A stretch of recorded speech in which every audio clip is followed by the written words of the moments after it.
Hello everybody and welcome back to my survival series.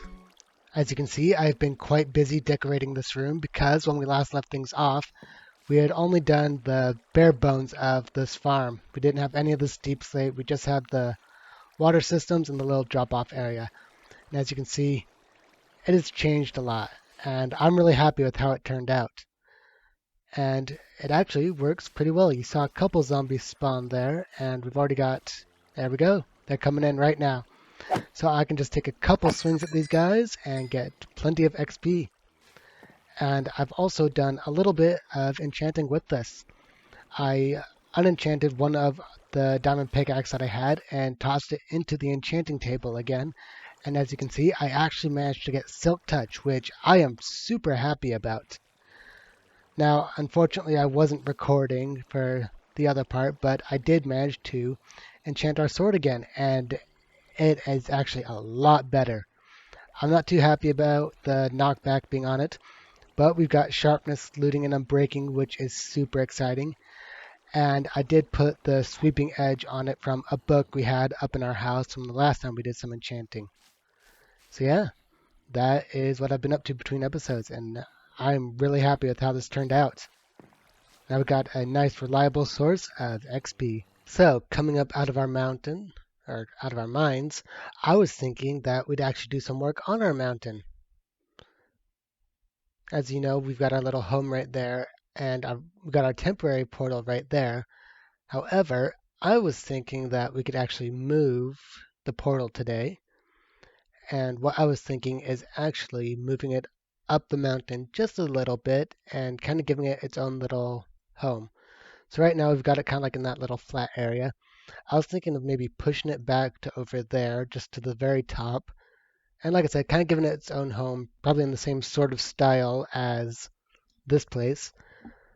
So let me empty my inventory really quick, get the needed resources, and we can begin work on that. All the needed resources have been gathered, as you can see. Now I know looking at these, some of them may be like, why is this in here? Why is that in here? And I promise it'll all make sense when we start building. But for now, I would like to actually jump up here and take a look at the top of this mountain. So, coming up here, I wouldn't necessarily call this a canyon. We've got a little bit of a dip between these two curves. Now, we can either flatten this out or we can try and fill it in with some dirt.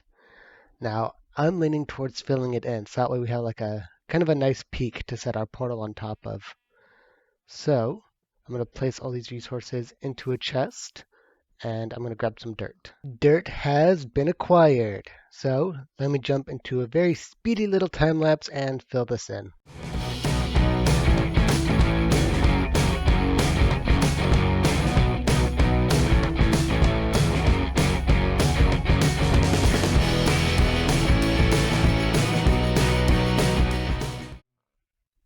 Okay, now that we have that done, we can actually begin work on the area that we're going to house our portal. And like I said, we're going to make it kind of like that hut, but I didn't elaborate much further than that, so I think that's what I'm going to do now. What I actually plan on doing is storing the portal in here and kind of making it look like the portal's corrupted the area around. Now, I know a lot of people have actually done that before with kind of like veins of obsidian and crying obsidian coming out from around the portal.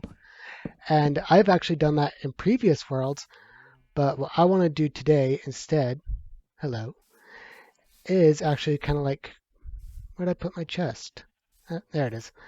What I want to do is actually take some of these blocks and kind of make it seem like it's corrupting the world around it rather than reaching in through. So that's why I've got things like the warped fungus, crimson root, and the amethyst to kind of make it seem like the world is being corrupted. You know, this dandelion has become a crimson fungus, and similar things like that. So let me gather up the rest of these blocks really quick, actually. There we go. Much better. So yeah, I want to build a hut similar to the one we have down there that we live in. And yeah, I want to kind of create a little bit of a story with this. Kind of like, oh, these people, they found this little portal and didn't know what to make of it. So they kind of built a house around it. And this is actually going to be too small. I need to push these blocks back just a little bit. Add it right there. How big would it be right here? Is that enough room for the portal? We've got a chicken. Do you know how long I searched for you? Jeez, can you believe that guy? I searched day and night trying to find him, and he's just sitting here on top of a hill, as content as can be. Now, I do want to kind of like make this look kind of like ruined. So that one's all nice and pristine. Every block has its place. But this one, I kind of want to create like sort of like holes around it to mimic the fact that it's been here a little while and the portal has corrupted it. So yeah, that should fit. Let me think on this for a second. So I did push it over just a block just to make sure we had enough room for 4-wide portal. So yeah, I do want to kind of build this up just a little bit. I'll probably come by later and work on it again and just refine it over time. But for now, we're just going to do a, excuse me, sheep. We're just going to do a slight build up. Just kind of make it, like I said, make it seem like it's been here a little while. Let's see. You guys will have to let me know what you think of this in the comments below. I personally think it would look pretty cool. But, you know, like I said before, I'm not the best builder when it comes to this game. So you guys will have to let me know. And there we go. It's all done. And as you can see, I did toss in a few things like the warped fungus and crimson fungus and some amethyst shards. Also snuck in a couple of magma blocks just to kind of sell the aesthetic that this portal is slowly corrupting and breaking down this build and replacing it with things from its own realm. So the last thing we need to do is actually place in this portal. Now I didn't measure, but there should be plenty of room. Yeah, there we go. You're not going to get in the way, are you? Shouldn't. So yeah, the last thing we need to do is construct our portal. 1, 2, 3. Yeah. Okay, yeah. It's definitely not getting in the way. But I am too short to get up there all the way. There we go. All right. Flint and steel at the ready. Here we go. Nice. Let's step back and take a good look at that. And nice. I like that. I think I'll put a couple blocks around the top, kind of like I do down here, but I'm actually really happy with that. The portal takes up a little bit more than I was expecting, but I should have accounted for that. Yeah, no, I'm really happy with that. Let me toss in a couple blocks just for the sake of having them there and see how that looks. Yeah, I like that. Instead of like the portal sitting dead in the center, it's kind of like built around it. I'm happy with that. I might still tinker with the things up there, but for right now, I'm really pleased with that. I hope you guys like it too. So the next thing I want to do is actually build a pathway from our little home all the way up to our portal. Now, that might be a little tricky because it's so steep, but part of what I'm thinking is kind of creating like a wooden platform, you know. We'll have a path that goes up to it, and then we'll have a platform that kind of zigzags its way all the way up to the portal. So for our second time today, we're going to jump into a speedy little time lapse and get this cranked out. I'll see you guys when I'm done.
And there we go. We got this pathway all done and worked out. As you can see, I did go for a variety of different stone blocks and a little bit of a wooden pathway just because it hangs over a little bit. I might add some supports like I did there. But for now, we got our nice little pathway that we can take all the way up to our portal. And like I said with this, I'm really happy with how this turned out. You know, we can kind of take a little bit of a shortcut. A little painful, but not too bad. Yeah, I'm really happy with how this turned out. I think it adds to the overall story that, you know, they didn't want to climb up this steep mountain cliff, whatever you want to call it. So instead, they built their own stairway using, well, wood. You don't really use much else for stairs out in the open. At least these people didn't. And yeah, they wanted to make sure it was supported, make sure it wasn't all rickety. I might go in and add a couple things here and there, but for right now, I am really happy with how this turned out. I'm happy with how this pathway turned out. It is something I really enjoy working on. I really enjoy creating these pathways and just giving them the variety instead of kind of just a normal pathway that like villages have. You know, this works, but I like this a lot better. And so yeah, as you can see, we're slowly building up the story that our world has to tell. And I, for one, am really happy being a part of this story. I hope you guys are. I enjoy telling this story and creating it as I go. If you guys have any ideas for what you think I could or should add to this place, leave me a comment in the comment section down below and I'll make sure to read them. And if any of them are good enough, I'll give you guys a shout out and implement it into the world somehow. But with that being said, it is time to end today's episode. I hope you guys enjoyed today's episode. If you did, make sure to give it a like, and if you really enjoyed it, make sure to hit that subscribe button, please. It helps out a ton. With that being said, I have been Metallica. This has been Minecraft. Thank you so much for watching, everyone. Have a good one. Bye-bye.